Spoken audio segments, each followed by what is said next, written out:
Bom dia, meu nome é Tiago e hoje eu vou apresentar sobre a política de pão e circo. A política de pão e circo aconteceu no Império Romano há mais ou menos 27 anos antes de Cristo, até 476 anos depois de Cristo. Também farei 3 perguntas. Por que a política de pão e circo foi necessária? Essa política é utilizada até hoje?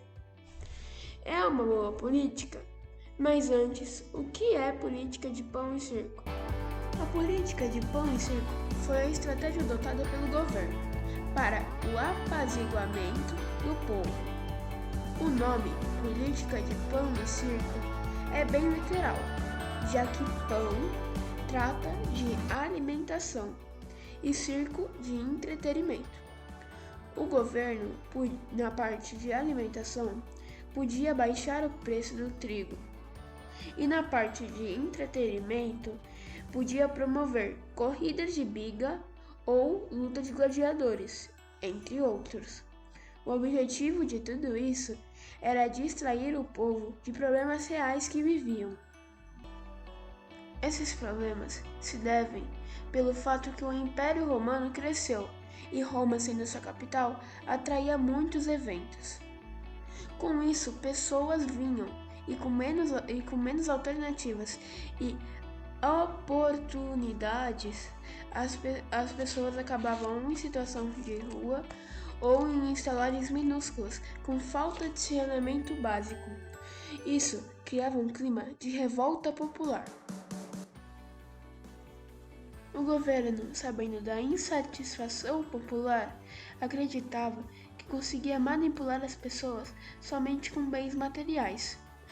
Mas isso não tratava dos assuntos reais que as pessoas viviam, e por isso se tornou insustentável.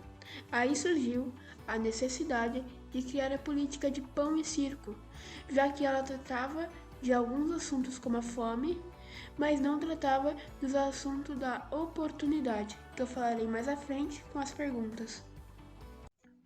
Agora eu começarei com as perguntas. A primeira pergunta que eu vou responder é: essa política ainda é utilizada hoje? Essa política ainda pode ser utilizada hoje, já que, por exemplo, na parte de alimentação, eles não davam comida de graça. É como se fosse a cesta básica. É comida de graça. Não é muita, mas é de graça. Ou shows gratuitos. É a parte do entretenimento. É igualzinho. Você não tem que pagar e entra em um show. Você se distrai e esquece dos problemas que tem em casa. É bem isso. Agora, a próxima pergunta é: essa é uma boa política? Olha, é uma boa política. É boa para as pessoas. Você ganha comida, ganha entretenimento, é tudo o que você quer. Só que acontece que você prefere isso ou oportunidades de verdade. Trabalho, em vez de entretenimento. Comida com o dinheiro que você ganhou, entendeu? Agora, a terceira e última pergunta. Por que a política de pão e circo foi necessária?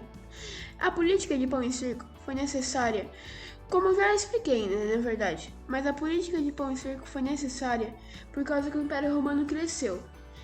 E Roma, sendo sua capital, atraiu muitos eventos, certo?